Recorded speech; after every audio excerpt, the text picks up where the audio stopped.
Ron Howard and Brian Grazer are here. Since 1986, their production company, Imagine Entertainment, has produced films grossing more than count them, $3 billion. Parenthood, Ransom, Apollo 13, and Liar Liar, just to name a few. In addition to their film success, they've also turned to television. They have 3 critically acclaimed series: Felicity, Sports Night, and The PJs. Their latest film project is called Ed TV, directed by Ron Howard. It stars Matthew McConaughey and Jenna Elfman. I am pleased to show you now a trailer from that film. How about sex? I'm gonna have to pass. And it's not an age thing, because you are still a handsome man. Ed TV. You know what? This is going right up to here. Joining me now, the director of the film is Ron Howard. The man who runs the company is Brian Grazer. I'm pleased to have them here to talk about Ed TV and this whole huge business success that they have had. Let me go back to the beginning. I promise you we'll get to the movie. How did this thing happen between the two of you? Well, it essentially happened, we did a movie, Night Shift. That started it off. It was an idea of mine. Ron was trying to an aspiring mainstream movie director, and I was trying to be a mainstream movie producer. And I had this idea about 2 guys running a call girl ring out of the New York City morgue, and surprisingly, he liked it. Yeah. And then that became a movie of some success, and then enough success that I got this mermaid movie made, which he directed, and that turned out really well. That turned out to be Splash. Turned out to be Splash. Yeah. And that was your first. Was that the one that got you the most attention? Yeah, well, Night Shift meant a lot, right, because even though it wasn't a huge hit, it was a success. And for me, I'd been directing Roger Corman movies, right, TV movies, and people were kind of intrigued, but I couldn't get a major studio deal. I couldn't get that. And Brian with Night Shift, you know, even though it was his first major film as well, really navigated those waters. And that meant a lot to us. Splash, however, was a complete surprise hit and a major hit in everybody's year. terms. Yeah. And I think for both of us that really solidified their careers. But it really also solidified the partnership, which we didn't formalize for another few years, a couple of years, but it was there. And even as we went off and started doing other projects separately, we found we were talking on the phone every day. We were developing a couple things together, but we had no real compelling business reason to be on the phone all the time. But we'd become great friends, and we loved working together. Now, did you put this in concrete at any point, so that you knew how much you got and he knew how much he got, and you had one of these big deal official corporations? There's a little bit to that. I mean, what we did is when we formed Imagine Films, we didn't know how it should break down, what the financial split should be, and the division of labor and all that. But then we just decided to be simple about it, and we just said we'd be 50-50 partners on everything. So all of his fees and profits, all of my fees and profits would go into a pot, and we pretty much I don't think we really added up, and we just split it. You don't really know who's contributed the most over the years. Right. Right? No, but it clearly comes out in the wash. I mean, I think we support each other, we work well together, the company's growing, and the whole idea always was, 1 and 1 had to add up to more than 2. Yeah. And I think that we've done that, and we're continuing to do it. Well, now, what is exactly that he does? Well, define it, Ron. In your own terms. We know what you bring to the table. Okay. What is it he brings to the table? Well, look, first of all, Brian has grown and evolved, as I hope I have, as an artist and a director and a businessman, but he has too. But from the beginning, he's a natural catalyst. Yeah. He's one of these guys that knows how to breathe life into a little spark, get it into a ball of flame, and start rolling it, and it just happens, And he's just really gifted with that, and he does it by understanding the system. He does it through will, self-confidence, good taste. And just energy, you know, it's remarkable. He's continued to evolve into this guy who has this deep grasp of the industry, popular culture, audiences, marketing, and it's it's incredible to see him sort of go from a marketing meeting or a story conference and into a very sophisticated business meeting and be comfortable in all those environments. And it's great to be in on it. Great to be his partner. Here's the point I'm trying to make, though. I mean, you get a little bit in the creative side too. I mean, you take a creative interest in what these movies are going to end up being on the screen. Absolutely. You're not just a guy up making the deal saying, here's a good idea, go make it, Ron, and when you come back, I'll go market it. No, that's right. I started as a writer. So I started as a writer really just out of survival because I was in... You have to control something in this business to even get in the door. Yeah, you gotta say, I do this. Right, yeah. Here's something I have. If you want it, you got to talk to me. I'm sorry. That's right. I own this little story about a mermaid. Right. You know, you want this mermaid? I'm the producer. That's how it works. It was more like it was back then. I knew I'd learn something here tonight. Yeah, that's you it. got to have something that they want. They have to have something they want. Now, you know, depending on how much passion you have, your level of articulation, how forceful you are, your level of energy, and how you sustain that energy, that's the thing that breathes the life or currency into a single sentence or an idea. So I have a lot of energy and passion. So I do start with an idea. Early on, most of those ideas were mine because I had more time and I had no money to buy books or scripts. So I would create these little ideas myself in the case of Night Shift and Splash and a few other things, and television ideas as well. Now our company has flourished, and I'm able to buy things. I'm able to find people like me and buy from them. So you're going to find the younger producers. Yeah, try to do that. We've also got a great team at Imagine that's evolved and grown with us, and you know, they're terrific at finding projects and nurturing along relationships with writers. All right, let me just take one project. Okay. Apollo 13. Yes. Where did it come from?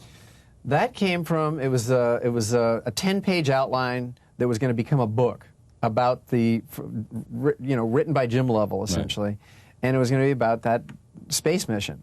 And someone in our company, named Michael Bostic, spotted it. We read it and loved it. But then there was a big bidding war, you know, where Ron and I, he was on the East Coast, it was 11 o'clock, the East Coast, it was 8 o'clock on the West Coast, and we had to convince the agent, hey, we really love it. We care about it. Brian and Ron care. We made calls from 11 to 1 my time. You know, like every 15, 20 minutes there'd be another call. So we locked it down that night. So the idea was to communicate to these people that own this script idea. This treatment. 10-page treatment. Yeah, this treatment. That you guys really loved it more, cared more, would do better job because of those factors. Exactly. Right. That's exactly right. It was to persuade them based on passion and commitment that it should go to us as opposed to the other potential buyers. Did it work? It worked. I mean, obviously you got the project, but is that the reason you think you got it? Yeah, absolutely. Yeah, definitely. Absolutely. Definitely. Because it was being handled on, that was it. It was based on passion. It was being handled as an acquisition everywhere else, and for us, we were already handling it as a movie we just desperately wanted to make. Then we were able to we worked on it pretty hard, diligently, and got a good script. And it went through our development system remarkably smoothly and became a go movie, even though there was no real commercial precedent for it. You know, I mean, it didn't sort of jump up as a great investment, but Brian believed in it commercially and creatively. I was excited about it. It was a great challenge for you. Great challenge for me. And not just commercially, but emotionally, you believed in the rescue story. Yeah. So I think Ron and Tom Hanks, their focus was, they had a lot of emphasis on the hardware and the journey. I was really interested in the human side. Yeah. These three guys trapped up there, and how are they going to reach inside of themselves, summon up enough information and will to survive it? Yeah. So we both, Ron and Tom came from one place, I came from another place, and somehow it worked. It did. Ransom. Where'd the idea come from? Ransom was a screenplay that existed, and Brian heard about it. It was at a different studio than the one we normally work at. It was at Disney, and Brian knew that I had been nursing along without really going into active development a story about kidnapping, and that I had a point of view about taking a look at something like that from sort of both sides of the drama, almost a journalistic look at it. Well, this script didn't present the story in that way, but Brian, he read it or heard about it and told me that he thought I should look at it because he thought I could apply sort of this take that I had on the subject to this story, which had a great hook, which was the father trying to turn the tables, which certainly didn't exist in my idea. And he also knew and was encouraging me to try to find something different, unusual, that people wouldn't expect me to do. Maybe edgier, yeah. And then once you decide you're going to go with that, the most important thing you can do now is get Mel Gibson. Exactly. You bet. That becomes like, how do we get Mel? Well, yeah. And so I kind of knew Mel, and I met with him a couple of times about things. He came on board fairly easily on that. Oh, really? Yeah. You didn't have to twist his arm or offer him twice more than he'd ever gotten before, any of that thing. You just... No, we didn't have to do any of that. You showed you cared. You showed him we cared again. I think it comes down to that, Hollywood. It's all about love. Second story lesson here tonight. You got to bring something to the table, and then you got to show them you care. Then you're going to win. Exactly. That's true. If you can All do right, that. EdTV, where'd that come from? That came. An agent happened to mention to me that there was this French-Canadian movie called Louis the, what was it called? Louis the 19th, King of the Airwaves. King of the Airwaves. It was a huge hit in Quebec. I'm not joking. I mean, it was like, that's like the massive all-time movie in Quebec. To us, it was the most obscure thing possible. So I said, well, what's it about? And so he gave me the one line on it, and I loved it. So I bought it without ever seeing the movie. It took about a year to get the rights. Gave you the one line on it. The one line. What was it? Do you remember what the one line was? Yeah, it's about a guy that willingly decides to trade his life, essentially, give up all of his freedoms, go on television, become essentially a network almost for fame. Right. Cameras are physically following him 24 hours a day. And then it becomes, what does fame give you? Right. The goods and the bads of fame. Right. And I loved that idea. And I remember you were excited about it. You called me, and I can't remember whether I was on the set of Apollo 13, just to give you an idea of the time frame of these things, but I was filming Apollo 13. And he knew I was looking for a comedy, and I'd been reading some things that I thought were funny, but I sort of couldn't connect with it emotionally. He ran it by me, and I immediately loved it. And if there's one rule at Imagine that we subscribe to, it's that when both of us get truly excited, we will support each other no matter what. Right. If Brian's passionate about something, I may not totally get it. I'll say I don't get it, but I'm right there. Right. Same thing. If I want to direct a movie or I want to produce a movie that I love, Brian will support it all the way. But when we both agree, well, it becomes like a #1 priority. It just moves up the list, and that's the way we felt about EdTV from the beginning. Right. All right, take a look at this. We want to show you some clips from EdTV. This is the first. We'll explain what this movie. Set this up for me, Ron. You should set it up. This is when Ed, who is Matthew McConaughey, and his family are discussing if he should make this decision to be documented on TV. Yeah, this concept has come to him. He's inadvertently kind of backed into getting the opportunity, and he's not sure whether he wants to do it. And the discussion is, well, what's this going to do to our lives? What will it be like? Roll tape. Here it is. I just thought we were married. Marcia, calm down, honey. Well, he's picking at me and he's bringing up all kinds of issues. Listen, married is married. You know what? Maybe this isn't a good idea. Now, what's great about that is you get to introduce all these characters in that clip. Right. Yes. As we were watching this, you said, not knowing that I would bring it up again, what a great cast. It is a great cast. It was really terrific. And it was another chance to sort of do a couple things. A romantic story. There's a good love story at the center of this, and also a family story while dealing with this contemporary kind of comedic concept. And like Parenthood, sort of got to work on that notion of, is there any such thing as a functional family? And we hear a lot about dysfunctional families. Are there any that are functional? I mean, if you really take a good hard look. And I thought we could mine that for a lot of comedy in a kind of a relatable way. And when was the first time you heard the words "The Truman Show"? Oh, God. Truman. Truman. Well, I was able to see The Truman Show, actually see this. There was a tape floating around Hollywood. I was somehow able to see it about 5 months before we were even going to go start shooting this movie. Did it scare the bejesus out of you or not? It did. But then when I saw the movie, I was comfortable, and I said, let's make ours. Because even though I thought The Truman Show was brilliant. I mean, it was a mind blower to me.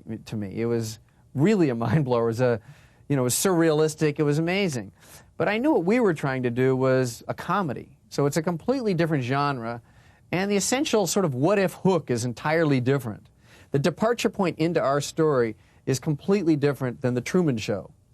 But it still becomes a problem for us. So I picked It's Brian. still about having your life on TV. Yeah, it's still about that. The one-sentence description is very similar. Beyond that, there's really, they're barely related. But I started picking Brian's brain. I didn't want to see the movie. I didn't want to see the tape.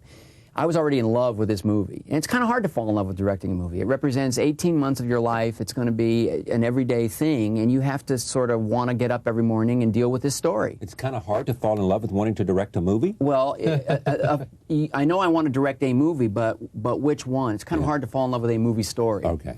I had fallen in love with this script and this project, and I really wanted to do it. So I picked Brian's brain a little bit about the movie, just enough to sort of know that I felt that ours could stand on its own and was going to be quite unique in its own right, and really entertaining in a very different way. One, to me, was sort of a Twilight Zone, you know, which is a series that I loved, and I happen to love Truman Show too, but more a Twilight Zone, and ours was more, you know, a contemporary comedy, a kind of a populist comedy.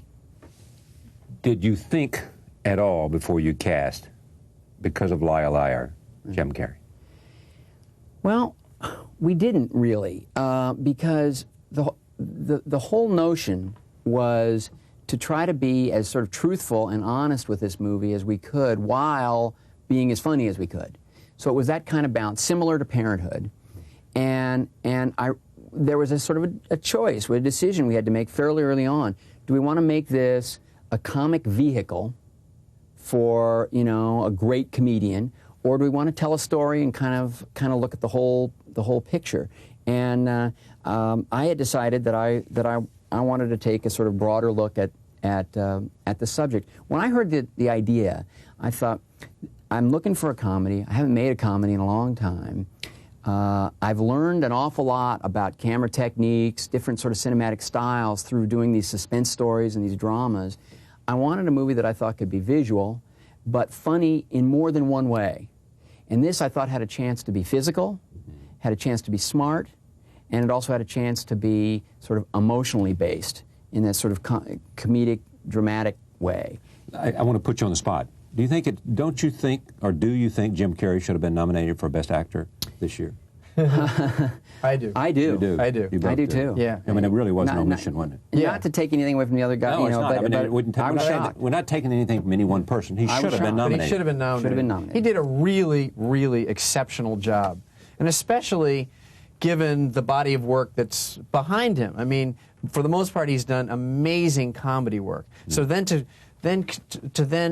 sort of contain himself the way he did, to do that is really a discipline that is beyond understanding. Sure. But let me just say one thing, that prior to seeing Truman Show and in having meetings with Jim, and of course, you know, Brian did Liar Liar with him, but it didn't surprise me in the least to see him be as effective as he was in Truman Show.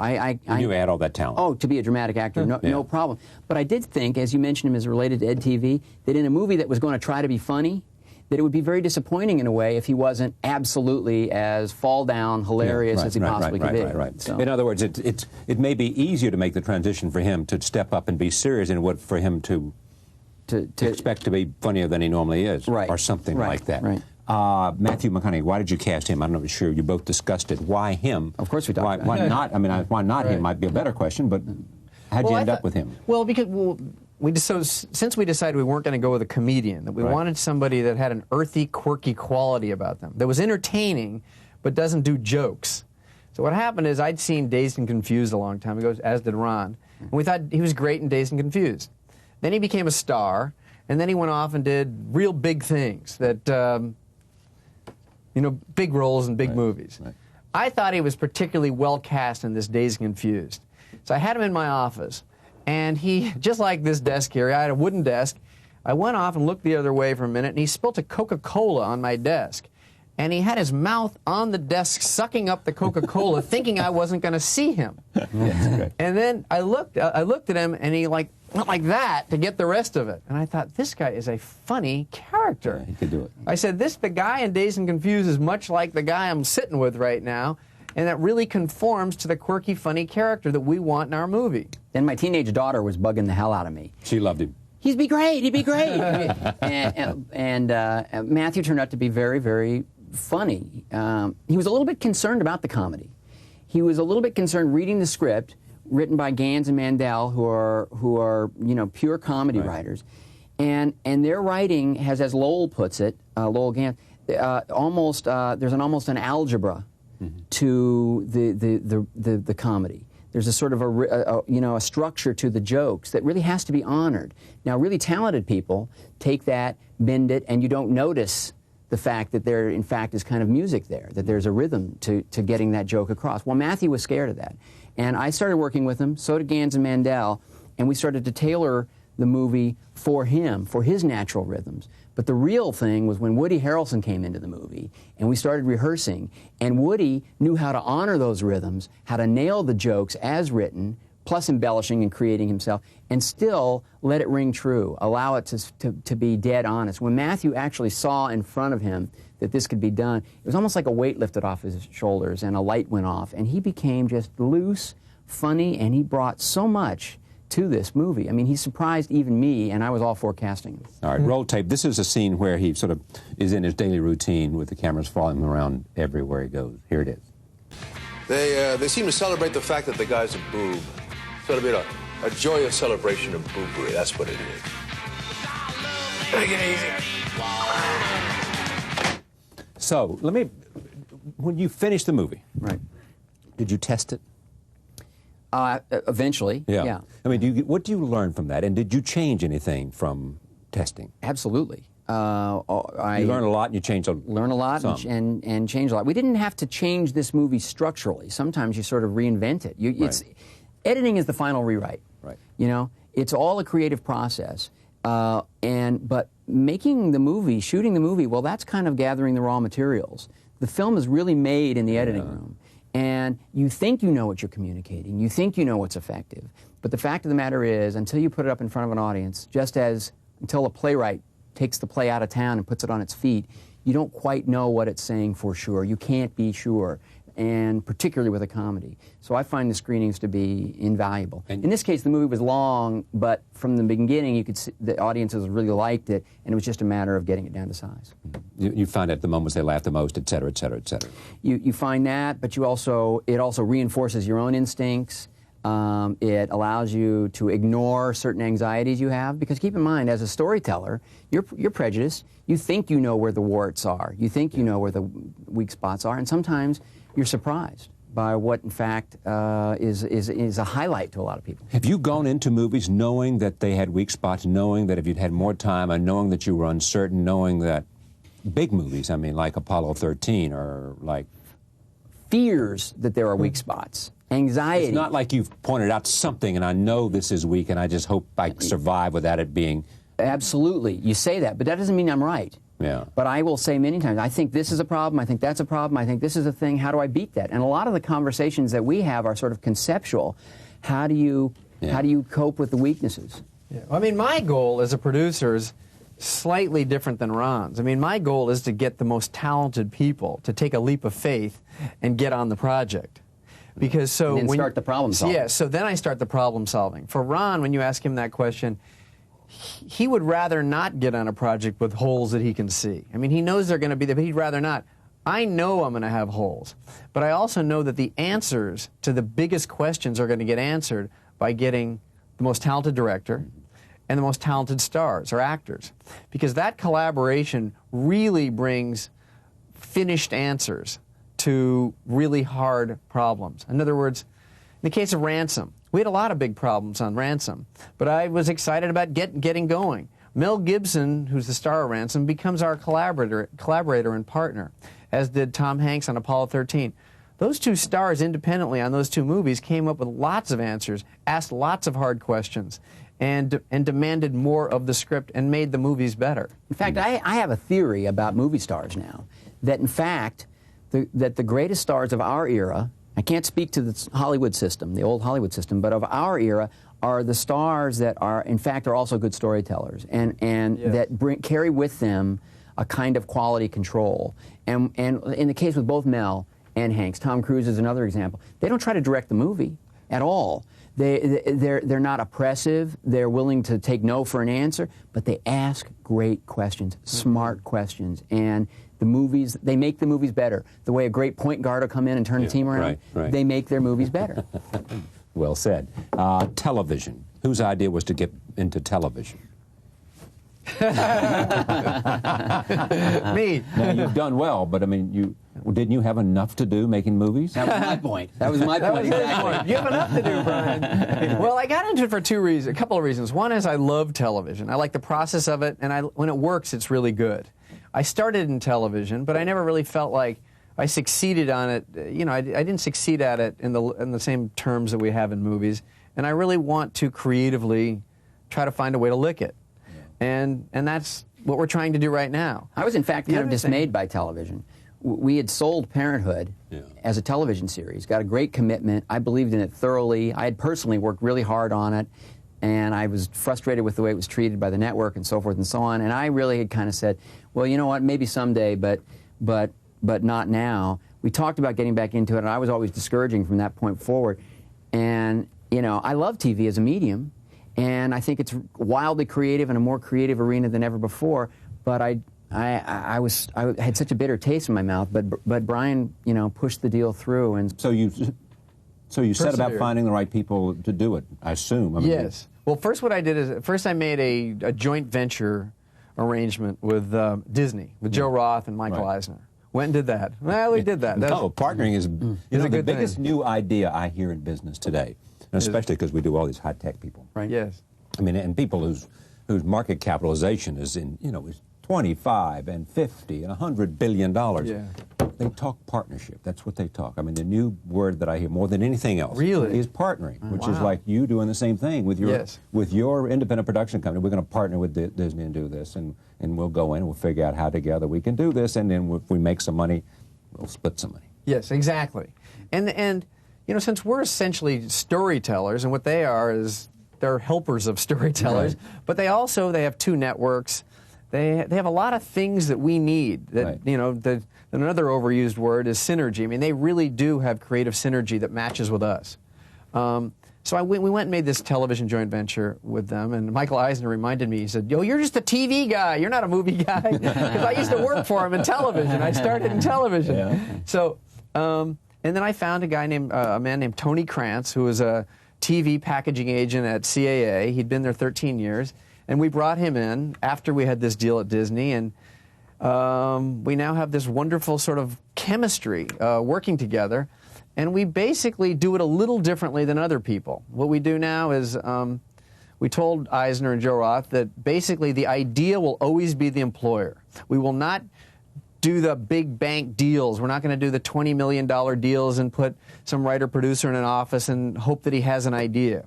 We're going to chase great ideas and let the idea be the umbrella of all of the employment. And that works a couple of ways. That way you're not giving away creativity to people. You're sharing in creativity. And it's a lot less expensive. Because if the idea is driving it, you're not sort of held hostage to someone with this $20 million deal and you're trying to write that off. Plus you're making shows with people who are inspired and highly motivated, not and just passionate. Obliged. You two watch what's happening at DreamWorks and think what? Ron, you can take that. I think it's hard to build a studio. I think it's hard to snap your fingers and be a fully integrated entertainment company. We actually hope that they succeed. That they pull it off. Yeah. I mean, look, they're three enormously talented. I mean, talented winners. And Steven Spielberg, Jeff Katzenberg, and David Geffen. My God! So they'll get it. I think they'll do it too. They'll pull it off. They'll do it. And it's a good thing if they do. But if what you're getting at was, do I think we ought to be DreamWorks? That was the follow-up question. I read your mind. I don't feel. I mean, you've got two of the elements. I mean, here, well, you could make the case. I mean, lots of differences. You're Steven Spielberg, and you're Jeffrey Katz. You're Jeffrey. In a sense, even though you play a different kind of role, but you could make the case that two of those elements are here. And David does something else. I mean, he's kind of a wise man that's there. Right. They're a great team. I think that we found raising big bulks of money, doing that part of it, managing that is creatively toxifying. It's very, very distracting. Toxifying. Yeah. Yeah, that it's a creative. You got to be a pollutant. businessman. Yeah, exactly. You got to be a businessman first, then, if you're going to be responsible for that volume of money up And front. you guys are businessmen. You Well, we really are. I mean, you can't do it the way you've done it. We have to be Without smart having an about eye business. on the bottom line, an eye on expenses, an eye on, Yes. making products that people want. Correct. To buy. That's correct. Yes. Well, we are fiscally responsible, But we have start a with real the ideas. Right. Yeah, we start with an idea, and then we try to match that up to. We try to get the right creative ingredients to go with that idea, the director and star. Then we try to match that up with an amount of money that should be spent on that is fiscally responsible. So it matches with the vision and everything else. But managing $2 billion would involve taking on a business partner. That involves abdicating power and trust to some equal person. And that just isn't our nature right now. Now, if Charlie, you want to join. No, but there's one last question before I leave this. Yes. The idea of running Universal had what appeal? What appeal would it have? Yeah. It would have some appeal, but that's also... I mean, you're the 800-pound elephant there, as it is. I don't know. What do you think, Ron? Well, they haven't asked me, and I wouldn't want. And I wouldn't want the if job. you listen carefully, there is something in what he just said. They haven't asked me. Well, they didn't ask me either. They didn't? No. Okay, go ahead. Okay. It's look, our company may evolve in ways in which, we may wind up having some real interesting choices to make, and if it evolves organically. And we look at each other and say, and Brian says, I would like to manage a slate of 12 movies. We can fold in our television and really make it. And we can make it all work. And I say, I'd like to help on more movies and be on the board of something like that and be exclusive to this company and be a director and a producer and try to be a little more productive or whatever. Then that's a conversation that could happen, that we could have, that could evolve out of what we've built already. At the moment, things are going just great. We get to creatively pay attention to the projects we're working on, not hand over the controls completely, collaborate in ways that are not arm's length, but are pretty immediate and exciting and interesting. And I think it's what we always sort of dreamed it would be. We're still ambitious guys interested in all sorts of prospects. So who knows? Warren Beatty said to me in a piece that I did for 60 Minutes too, he said, we were having this conversation on top of a roof at his house that was damaged by the earthquake, and we were just talking about movies, and he said, it's just such a pleasure to be able to make movies. Yeah. It really is. It's a joy. It really is the opportunity to create in which is the most influential, one of the more influential cultural mediums of any time. Yes. Isn't it amazing? It is amazing. I mean, as you we think can't- about going, do this, and we can make all this money, but to take two storytellers, who built a record so that you can choose projects that appeal to you, right? Because you have bankability. You can choose people that you want to work with because you have a track record. That's amazing place to be. We are very fortunate. We are Couple of very lucky fortunate. Cowboys. Thank you. Thank you. Thank Pleasure you to have very you. much. Thank A lot of you. fun. That was great. Enjoy it. Thanks so Great fun. much. Great to see you. As always, great to see you. Great to see you. Now, I've always wanted to ask you this. How long has the hair been? About 5 years. Yeah. What happened There was no is- Don King moment, was there? No, there was no Don King moment. It's such a slow evolution that I barely noticed that it was rising myself. He doesn't notice these things. We'll be right back. Stay with us. Oh, that was on. That was on the air.